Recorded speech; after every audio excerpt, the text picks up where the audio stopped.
The NOMAD 2.0 electronic mosquito protector is a new device that uses ultrasonic waves to repel mosquitoes. The device is small and lightweight, and it can be worn around the neck or clipped to a belt or bag. The NOMAD 2.0 is powered by a rechargeable battery and has a battery life of up to 12 hours. The NOMAD 2.0 works by emitting ultrasonic waves that are inaudible to humans but are perceived as aversive by mosquitoes. The ultrasonic waves disrupt the mosquito's sense of balance and orientation, making it difficult for them to fly and find a host. The NOMAD 2.0 has been shown to be effective in repelling mosquitoes in laboratory and field tests. In one study, the NOMAD 2.0 was able to reduce the number of mosquitoes landing on a person by up to 95%.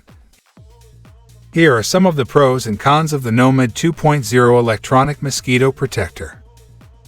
Pros: effective in repelling mosquitoes. Small and lightweight. Rechargeable.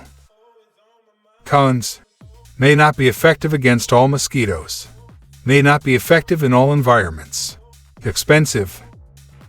Overall, the NOMAD 2.0 electronic mosquito protector is a promising new device for people who are looking for a safe and effective way to repel mosquitoes. The device is small, lightweight, and easy to use. It is also rechargeable, so you don't have to worry about batteries running out. Thanks for watching. See you in next video.